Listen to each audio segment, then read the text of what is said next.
की पक्षाला 1 मंत्रिपद मिळो, 2 मिळो, मी तर म्हणतो 3 मंत्रिपदं पक्षाने मागावीत. पण पक्ष वाढीसाठी खरं जर काम कोणी करू शकणार असेल राष्ट्रीय पातळीवर तर ते पार्थ पवार करू शकतात. त्या 2 किंवा 3 मंत्रिपदं मिळतील त्यापैकी 1 मंत्रिपद हे पार्थ पवारांना मिळावं आणि एकच मंत्रिपद जर मिळालं तर ते सुद्धा पार्थ पवार यांनाच मिळावं ही आमची मागणी आहे. तुमच्या पत्रामुळे सुनील तटकरे, प्रफुल्ल पटेल नाराज होण्याचं कारण काय झालं? नाही, मला नाही वाटत प्रफुल्ल पटेल साहेब किंवा तटकरे साहेब नाराज झाले असतील. माझं तर म्हणणं असं आहे की ते इतक्या मोठ्या मनाचे नेते आहेत की ते सुद्धा ह्या सगळ्या गोष्टीला, मी मगाशीच म्हटलं की ते सुद्धा या सगळ्या गोष्टीला पाठिंबा देतील. पण त्याच पत्रामुळे हे दोघंही मुख्यमंत्र्यांना भेटले अशा पद्धतीची चर्चा सुरू आहे.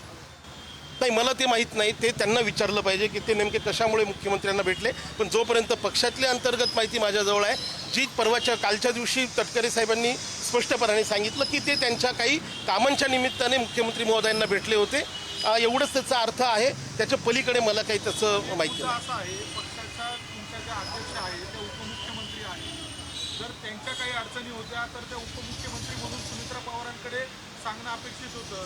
त्यांना अंधारात ठेवून थेट मुख्यमंत्र्यांपर्यंत पोहोचणं या पाठीमागे काही काळबेरं वाटतंय का आपल्याला?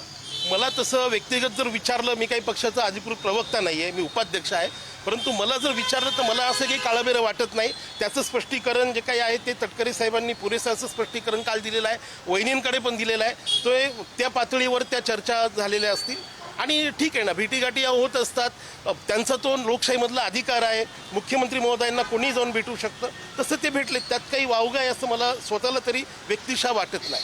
पवारांना मंत्रिमंडळ स्थान दिल्याने पक्ष वाढेल गेले पाहिजे असं आपलं वाटतं. मग तुम्ही तटकरे पुढच्या वर्षी काय करता? नाही, मी मगाशीच म्हटलं, मी माझ्या पत्रात देखील तो उल्लेख केलेला आहे की आत्ताची जी तरुण पिढी आहे ह्या तरुण पिढीला त्यांची भाषा समजते, तरुणांना तरुणांची भाषा समजते. आज माझं जे वय आहे, माझ्या वयापेक्षा 40 वर्ष लहान पोरांना जर मी सांगायला गेलो तर त्यांच्या भाषेपेक्षा त्यांना त्यांच्यासोबतच्या थोडंसं 2-5 वर्षाचा गॅप असलेल्या लोकांची भाषा समजते. आज तरुण पिढी खऱ्या अर्थाने, आपण राजकारणाच्या पलीकडे जर विचार केला तर तरुण पिढी खरंच राजकारणापासून दूर जाते आहे.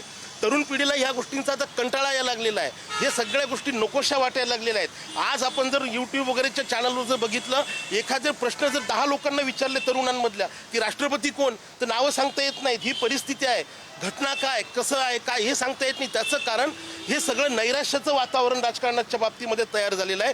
त्या नैराश्याच्या वातावरणातून बाहेर काढण्याचं काम तरुण लोकांना तरुणच करू शकतात आणि म्हणून राष्ट्रवादी काँग्रेस पक्षाकडे मला नाही वाटत कोणाचा विरोध होत आहे. मला तर काही कोणी अजून विरोध करण्याचं नाही. अनाजी पंत, मी मागाशीच म्हणालो, ते एक रूपक आहे की ज्या पद्धतीने झाला होता पूर्वीच्या काळामध्ये 19ला ज्या वेळेला ते उभे होते इलेक्शनला, तेव्हापासून त्यांना थोडंसं की बाजूला पाडण्याचं काम केलं जात आहे. ही वस्तुस्थिती आहे आणि ते ओपन सिक्रेट आहे. आहेत बरीच लोक आहेत, त्यांचं नाव आत्ता लगेचच घेऊन काय योग्य वेळेला त्यांची नावं पण योग्य वेळेला सांगू. आमची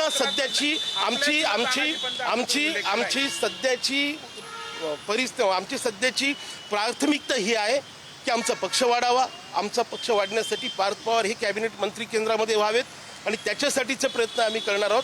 आमची विनंती वहिनींकडे आहे आणि मला खात्री आहे की वहिनी या गोष्टीला निश्चितपणाने विचार करून पुढे घेऊन जाण्याचा प्रयत्न ते करतील. तटकरे आणि प्रफुल्ल पटेल यांच्या मंत्रिपदाला आपला विरोध आहे असं या पत्रावरनं मांडताय? नाही, माझा अजिबात त्यांच्या गोष्टीला विरोध नाही. मी विरोध करावा एवढा मी मोठा नाही. मी म्हटलं की 3 मंत्रिपदं मागावीत, त्यातली ती 2 आमच्या नेत्यांना मिळाली तर आम्हाला आनंदच आहे. आमच्याकडे 3 मंत्रिपदं येतील, पण त्यातलं एक जे आहे ते यांना मिळायला पाहिजे, पाच दादांना.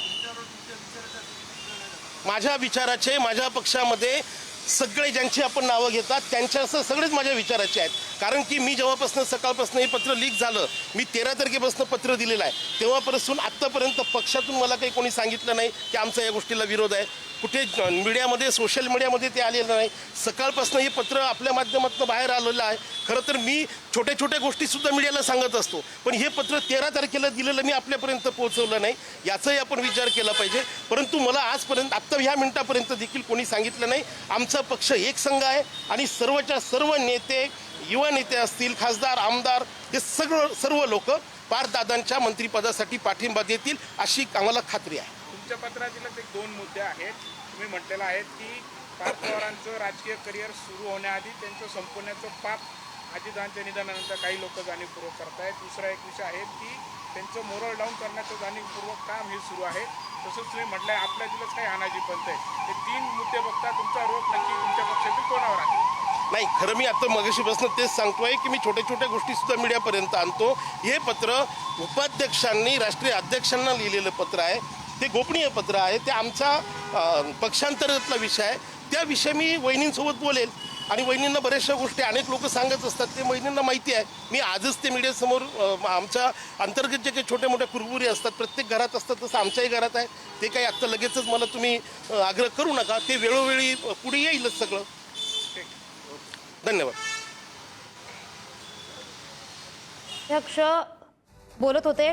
राष्ट्रवादीतील अंतर्गत वाद आता एका थेट पत्राच्या लीक होण्यामुळे चव्हाट्यावर आलेला आहे. पक्षाचे प्रदेश उपाध्यक्ष उदयकुमार आहेर बोलत होते. केंद्रीय मंत्रिमंडळात कॅबिनेट मंत्री करण्याची शिफारस करणारं पत्र त्यांनी सुनेत्रा पवार यांना लिहिलेलं आहे. पार्थ पवारांना कॅबिनेट मंत्री करा असं त्यांचं म्हणणं आहे. राष्ट्रवादी प्रदेश उपाध्यक्ष उदयकुमार आहेर यांची प्रतिक्रिया आपण पाहिली. तरुण कॅबिनेटमध्ये जाणं गरजेचं आहे अशी त्यांची प्रतिक्रिया आहे. आता राष्ट्रवादीतला जो वाद आहे तो या पत्राच्या लीक होण्यामुळे चव्हाट्यावर आलाय.